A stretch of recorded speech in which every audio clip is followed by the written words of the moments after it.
Welcome to the Great Detectives of Old Time Radio. From Boise, Idaho, this is your host, Adam Graham. If you've got a comment, send it to me, box13@greatdetectives.net. Be sure to cast your vote for the show on Podcast Alley, podcastalley.greatdetectives.net, and become one of our friends on Facebook, facebook.com/radiodetectives. Well, before we get started with this week's episode of Let George Do It, I want to encourage you to be sure and check out the weekly blog post we do at greatdetectives.net. These articles we post each week will be about old-time radio, golden age detective stories, and even sometimes some more modern detective stories. So if you're interested in classic television, classic movies, and mysteries, check it out, greatdetectives.net. You can also have new posts automatically delivered to your Kindle, and you can try that service out free. Just put Great Detectives of Old Time Radio in the search box on Amazon.com. But with that said, we're going to play today's episode. It's called Juniper Lane. Personal notice, Danger's my stock and trade. If the job's too tough for you to handle, you got a job for me, George Valentine. Write full details.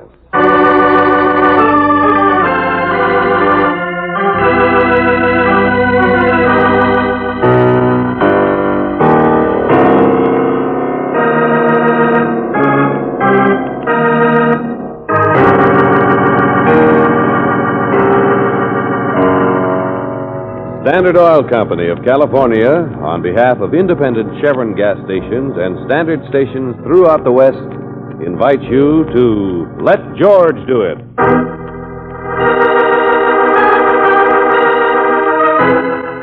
Juniper Lane, another adventure of George Valentine.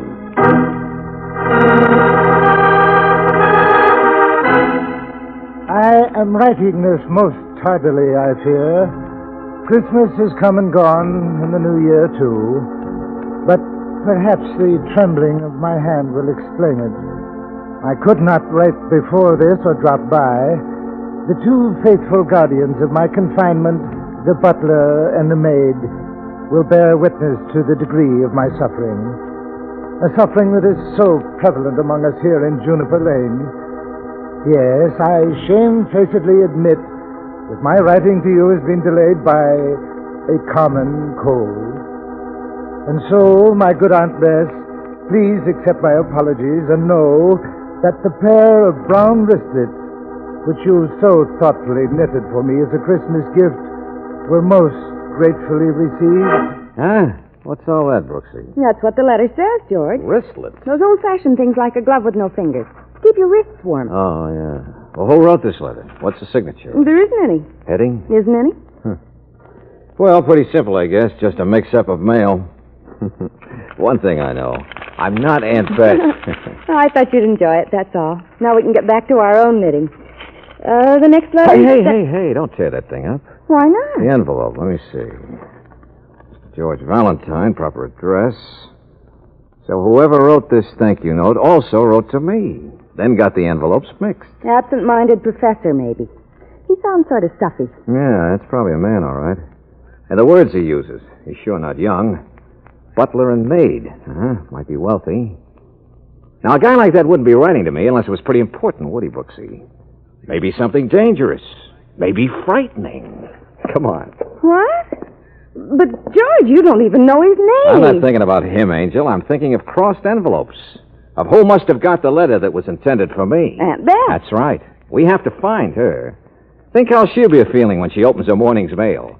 A little old lady who knits wristlets and who lives in a place called Juniper Lane.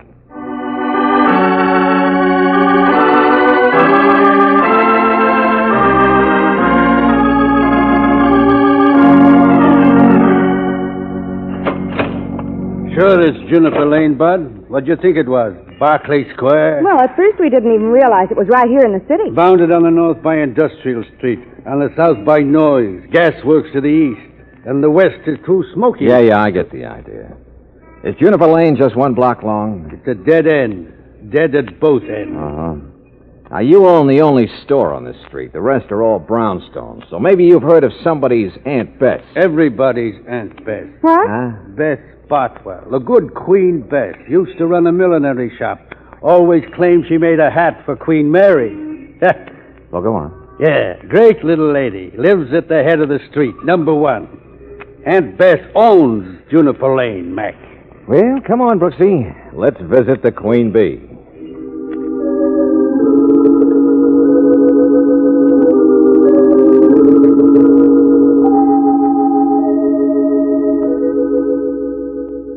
Mr. Valentine, Felix McCoy, the cigar man, has been with us for years. He's so kind to the children. Yeah, sure. Kind to his mother, too, I bet. But look, Miss Bothwell... I'm sure you have nice points. Everyone does. Miss Bothwell, what we really came to see you about... And you too, my dear. You too. In the world outside, it is different, I'm told. That's very tragic, and I weep about it sometimes. I can't help it. But somehow the tears come out happy in Juniper Lane. And then I find myself laughing because... Miss Bothwell, all I came here to ask you was How if you... could you understand about Juniper Lane? You've never seen the tree, have you? Look, would you... What tree, Miss Bothwell? Why, the juniper tree, of course. It used to be on the street, but now it's on the window. I put it there. On the window? Yes, of course. I'll show you. It's much nicer. There. I painted it there on the glass. It's the greenest tree in the city. That's what I'm told, though I've never been there. There were lots of trees on this street long ago. Miss Bothwell, it's a beautifully painted juniper, all right, but may we talk about your knitting wristlets? Oh, there it's happened again. I might have known when you came in asking for Miss Bothwell. But I like to pretend I have friends, too. That I am important, too. And though I don't really want to be. It's my sister who knits, Mr. Valentine. It's Beth. She's the wonderful one. Oh. Well, may I see her, please? Of course. She's in here. Oh, I'm sorry. Oh, but this is her bedroom. She's not even awake yet. No, my dear. It's quite all right. Beth is dead. While she was sleeping. It's difficult to keep your mind on things sometimes. George, what was it? Is there anything... Her neck. She's been stabbed. Yes. The knitting needle. I saw that just a few moments ago. I thought she was asleep, too. Oh, I'm so glad you came, Mr. Valentine. I've been all alone here, just staring at the juniper tree. Just wondering what to do.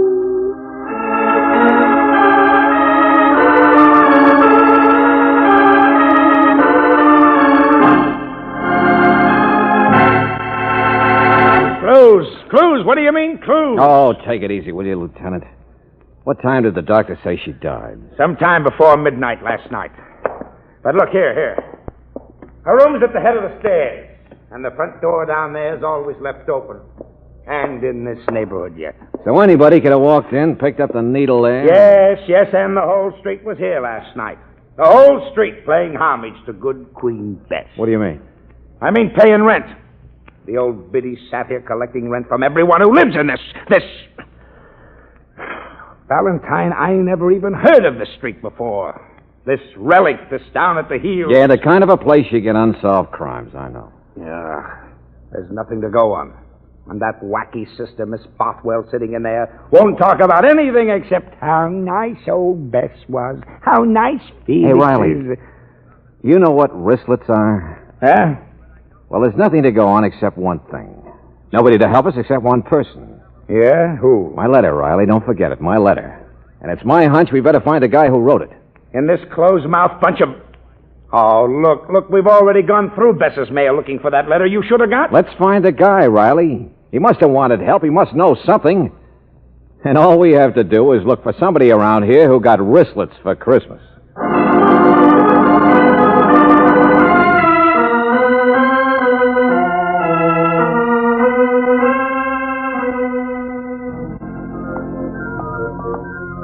George. Oh, it's no use, Angel. Queen Bess always gave everyone in Juniper Lane wristlets for Christmas. George, come here. Down these steps. Basement apartment. Yeah? Listen. Fugitives Listen from to the the man. junkyard, that's all you are. Holding out your trays, my good and faithful servants. Now, don't you answer me. No, don't you ever answer me. Without food, you won't speak. You never speak. Rusty, dumb, the butler of my bidding. You're laughing at me, aren't you? Laughing at... Oh, I don't blame Servant, you. I blame Butler, me. in the thank you letter. Remember? Come on. Well... And to what do I owe the honor of this intrusion? Income tax, census, the Fuller Brush Company? The name's George Valentine. Oh, I'd about given you up, Mr. Valentine. Come in, come in. Your letter got crossed. But you are the one who wrote to us, aren't... Oh, What troubles you, young lady? but there's nobody here. We heard you talking to... Oh. Printing presses. Two old-fashioned printing presses. Permit me, the butler and the maid. Oh. Newspapers all over the floor.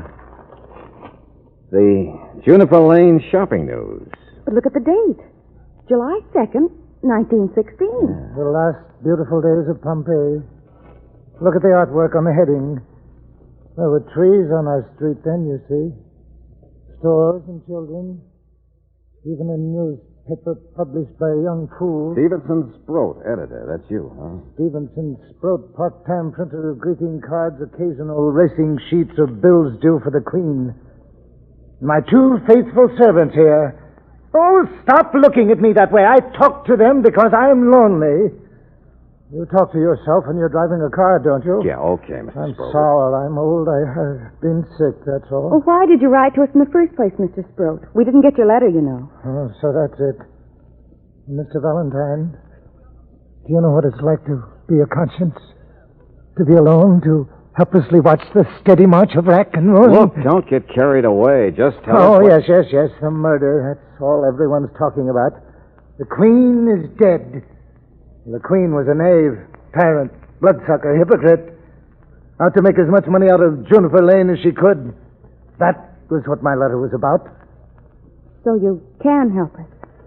You do know something About the danger of Aunt Bess being killed. Of course I do.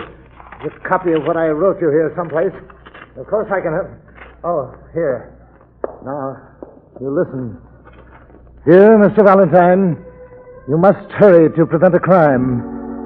There is a woman in Juniper Lane who is hated by everyone, who is in constant danger of being murdered. But there is one man whom I know for a fact has been planning her death for years. At all costs, he must be stopped before it is too late. That man is me.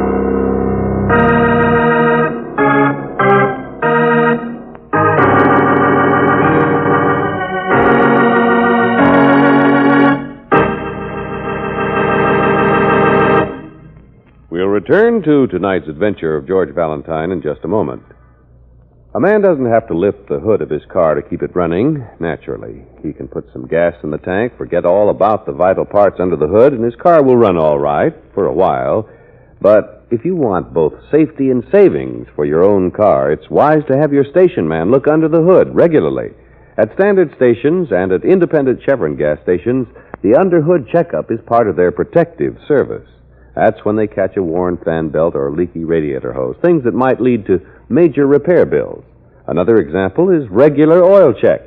Maybe 9 times out of 10 they'll tell you your oil is at the safe level. But when fresh new oil is needed to avoid costly engine damage, that's when protective service pays its own way many times over.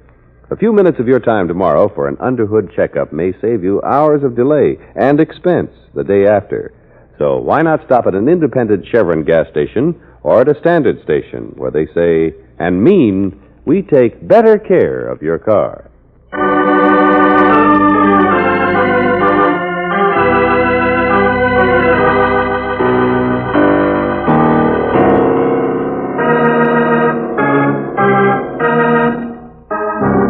Now, back to tonight's adventure of George Valentine. Juniper Lane, a few good people, a few bad, a little excitement Saturday night. Oh, yes, and if you live on Juniper Lane, you get a pair of knitted brown wristlets once a year. Doesn't sound important, does it? Well, if your name is George Valentine, you're no longer asking questions and looking for wristlets and wondering about this one-block-long street lost in the middle of the city.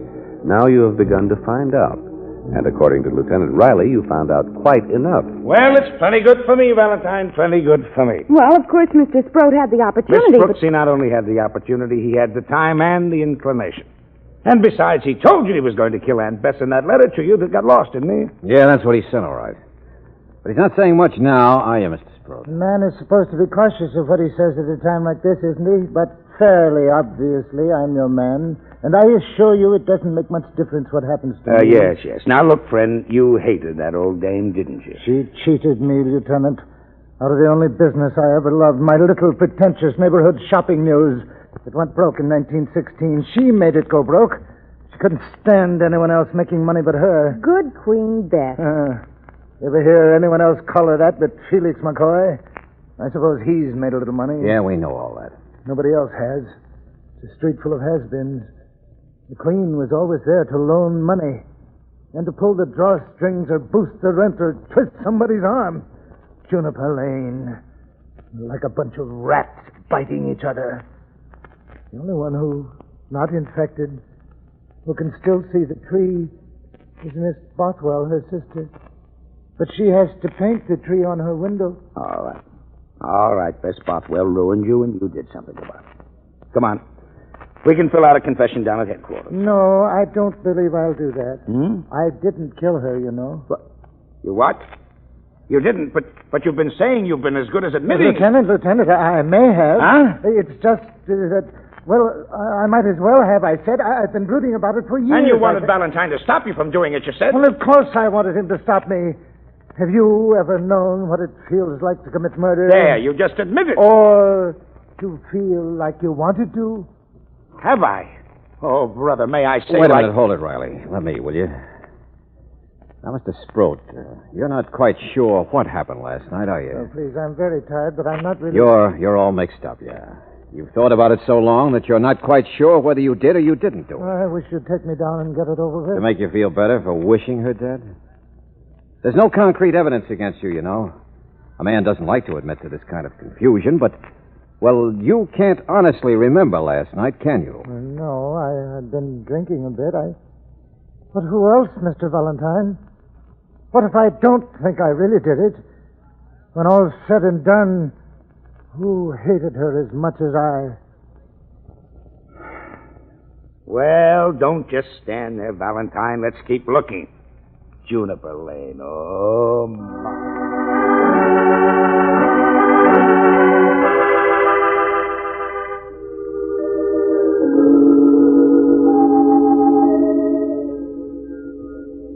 Miss Bothwell, please, you still haven't once mentioned a single thing that happened here last But night. how could I, Lieutenant, when I wasn't even here? What's that?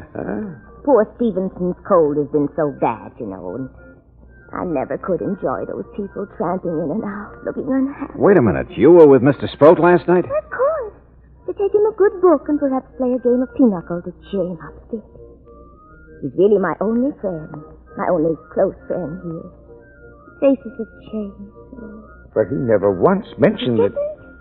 How sweet of him. He only mumbled a word or two. He was so tired. So I tidied up a bit and put his bottle away, and then I read the book myself. Until when? Oh, no later than 1 or 2 o'clock. Oh, well, really, there's nothing wrong in it. A woman of my age. And the doc said she died before midnight. Oh, Valentine, now the barn door's really wide open. My, what a nice expression. Hey, wait a minute. My letter, Riley. It was sitting there on the hall table. Anybody walking in or out of the house could have seen it, right? Seen it and maybe capitalized on what we know was in it. Yeah. Sproat's worry about killing her, sure. Blame it on him and he'd make a good fall guy. Only how in the name of... Yeah, Brooksy? Come here. The bills, those collections Bess was making last night. They were by her bed. Yeah? I checked them against the police list of the neighborhood, and there's only one name that's missing that there's no bill for. Yeah? If his bill is missing, then he might have been the last one up here. Who? Felix McCoy.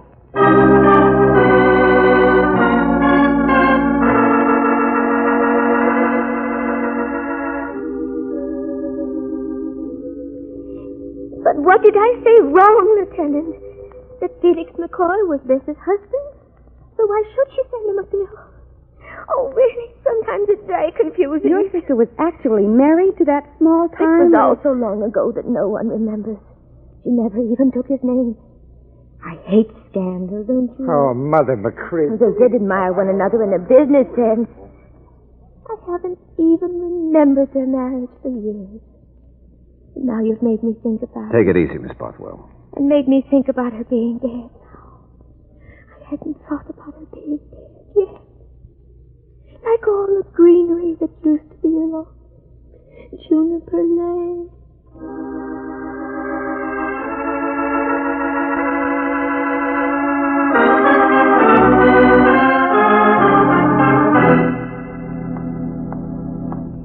That's pretty late. He's probably in bed by now. Well, this outside stairway will take us to McCoy's apartment. It's on the second floor. You know, George, it would make a lot more sense if it's a person like Felix McCoy. Yeah? This property Bess owned around here must be worth a good deal. Oh, look. There he is. You can see him through the window.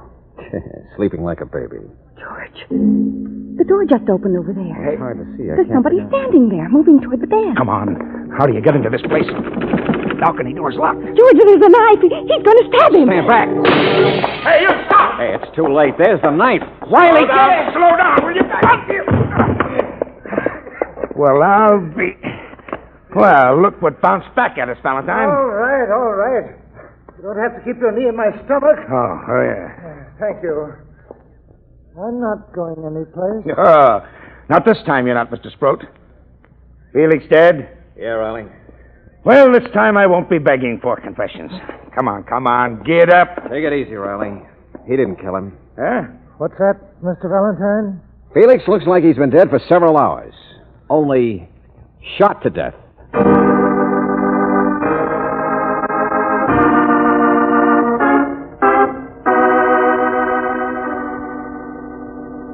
Yeah, Riley, this gun was lying here on the floor. Whoever did it pumped all 6 shells into Felix, then pulled up the blanket. Juniper Lane, the whole place is crazy. Yeah, that's been bothering me, too. Huh? Yeah. I mean, like Sproat in there with Miss Brooks. He knew where we were, yet he came up here to stab Felix. Felix was Bess's husband. Long time ago, but I suppose it still sticks. I'm not sure I like the way it ties together, but it does, and it all points to Miss Bothwell. Sproat, come on in here. Go ahead, sit down, Mr. Sprout. Now, look, my fanatic friend. You hated Aunt Bess, but you didn't hate Felix here, did you? No, he didn't. Come on, answer me. You came wandering up here to kill him. Now, you didn't care whether you were caught or not. Why? All right, I'll tell you why if you'll answer just one question. Who were you with last night till after 1 o'clock? What's that? Were you with somebody in Wide Awake playing pinochle? Why, yes, Or, did you fall asleep earlier after a drink and, maybe somebody brought you a book? Well... Look, it's no use, Mr. Sproat. You don't even know where you were supposed to have been. You haven't even heard the story she made up yet. That alibi she made up for herself. Lieutenant... You're not helping Miss Bothwell anymore. You're a big, noble guy. You knew there wasn't any evidence on the first murder, so you figured that if you got caught for the second one, you'd hang for them both. My life is worth very little, Lieutenant, but she... Sure. In your own mind, you'd be the hero who got rid of the wicked witch of Juniper Lane and her shakedown husband. Only I've got a job to do, my friend. I have nothing to say. I'd like to talk to Mr. Sproat alone, Riley. Huh? So go on over to Miss Bothwell's place, will you? I'll meet you there. Okay, I've got all I need. Now, what can either one of you expect me to say, Mr. Valentine? Miss Bothwell is my friend, my only friend. I wouldn't waste any time with any of that Juniper Lane stuff, Sproat. That brooding about murder. What's that, Mr. Valentine? Well, Lieutenant Riley swallowed it, hook, line, and sinker. And why? Because it would never occur to anybody that a guy'd be crazy or smart enough to stab a body that he'd already shot. Well, what are you talking Now, about? just stay where you are. To start out with, you mixed up a couple of letters, only you mixed them on purpose. You wanted me to walk into this thing to meet poor Miss Bothwell, to get the setting. The Juniper Lane malarkey that doesn't exist except in her mind. And in the stuff you fed me. Well, I don't understand. Her sister, Bess... Bess was an old biddy. Probably no better and no worse than a lot of other people. Felix here was a tramp. But even he had his points. But they had dough, didn't they? Yeah. That's what it was all about, Sproat. Simple, hard dough. Mr. Valentine... I said stay where you are. This is a gun you're looking at, mister. Remember it? The gun we found here, so don't come any closer. Okay, step one. You killed the old biddy. Her next heir was a half-forgotten husband. Step two, you killed him. You don't know what you're talking about. There's nothing you can prove. Step three, you kill Felix again and get caught. So the whole thing will hang where you want it to hang, on the next heir to the money, Bess's sister. And you, her noble, her only friend, would get that money about the time Miss Bothwell went to the chair or an asylum. Now stand still, I said. Who else would she leave her money to but someone who tried to save her? I've heard enough, Mr. Valentine. You picked a nice little lady for a fall guy. So peculiar she could never defend herself. I suppose you're different. I'm in better physical shape than you might think, Mr. Valentine. You won't be if you get one step closer. I'm warning you. You're just guessing, my friend. There is no evidence. I'll get you. I've got a knife. Yeah. It was just a guess until now. Until you did something no man in the world is brave enough to do. You kept walking straight toward the gun that did away with Felix McCoy. When only his murderer would know the gun's harmless. That all the 6 shells had been fired. Oh, no, you don't.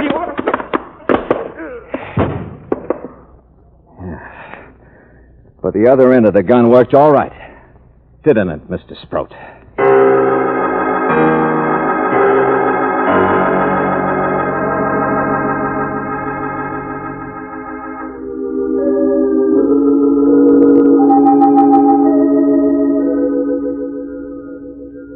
Mr. Valentine, I'm quite sure. Please, Miss Bothwell, that alibi for Mr. Sproat wasn't true, was it? It's the only thing that doesn't fit. Oh, it wasn't very nice of me to lie. But he asked me to. Yeah, sure, we understand. Do you? You're so much younger than I am. You have so much more time left to understand about the world. The world is just the same as your street, Miss Bothwell. No, it isn't. There's no place like Juniper Lane. It must be perfect. And everyone in it must be good. That's why I lied for Mr. Sproat. Mm-hmm. Is it wrong for a lonely old woman to fool herself? I know that I painted that tree there myself, Mr. Valentine. But if you stand right here, the tree's on the curve. And if you stand over here, it's farther down. Sure. All the trees you want in Juniper Lane. Well, you stick to making believe, Miss Bothwell. It's nice.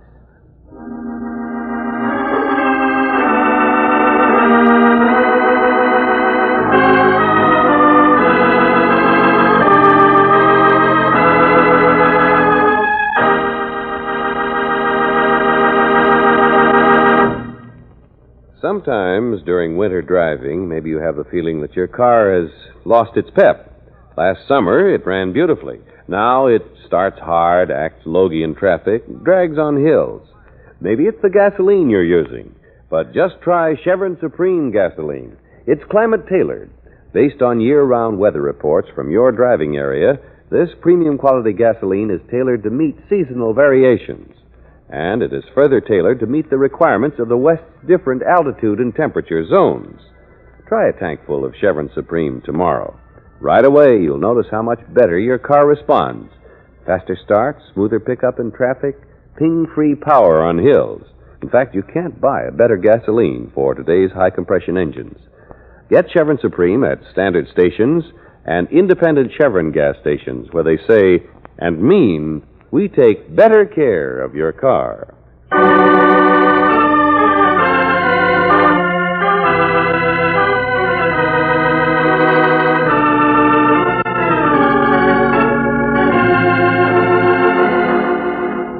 Tonight's adventure of George Valentine has been brought to you by Standard Oil Company of California on behalf of independent Chevron gas stations and standard stations throughout the West.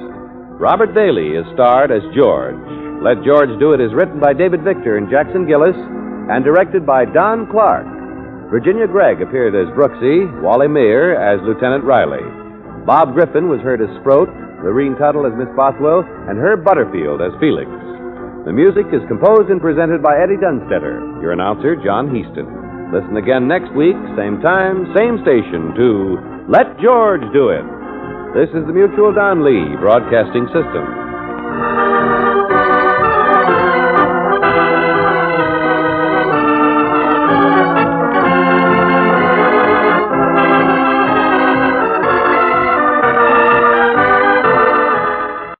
Welcome back. Boy, that was quite a few turns. Some mental challenges there as you're trying to keep up with. He did it. He didn't do it. He did it. He didn't do it. Incredible twist here, making for a satisfying mystery. All right, well, now we turn to listener comments and feedback. Casey says, Adam, thanks for bringing Let George Do It to life. I have to say that Virginia Gregg is an incredibly talented voice actress and has done a great job jumping in as Brooksy. However, I can't help but miss Francine Robinson and the chemistry she and Bob Bailey had going. That said, Miss Gregg will take some getting used to, but I will still love the show and the intense episodes they've aired as late, such as the Rose Petal Staircase, Too Near the Sky, etc. And I bet that today's episode would be part of that, etc. Thanks so much, Casey. Jennifer sends an email along, says, I'm a longtime fan of both your shows, Great Detectives and Dragnet. I have a question. It's a long shot, but I'm hoping that either you or one of the listeners can help me. I'm trying to find a commercial I heard on one of your podcasts. It is a recruitment commercial for the Merchant Marines. I have a dear friend who is in the Merchant Marines and would love to share this with him. I have the impression it was a wartime commercial, so I think I heard it on Great Detectives. I hope you or one of the other listeners can point me in the right direction. Well, thanks so much, Jennifer, and I am not sure right off. If anyone happens to know, please let me know, and I'll forward it right on to Jennifer. But it's interesting you mentioned the Merchant Marine, because I went ahead and I chose out 3 episodes for this month's app and premium extra. One for William Gargan, one for Edmund O'Brien, and one for Dick Powell. And the one I chose for Dick Powell was an episode of Cavalcade of America, where Powell plays a city desk editor who joins the Merchant Marines. It was a great performance by Powell from wartime, and if that'll work for Jennifer's purpose, I'll send it along. But it will be on our App Extra this coming Tuesday. This week on Friday, we have one from Mr. O'Brien, so I'll be listening to that. And we have a new review on iTunes, old-time radio shows at their best. Turn off the TV and get blown away by real entertainment. Well, thanks so much and that was from Buttles4.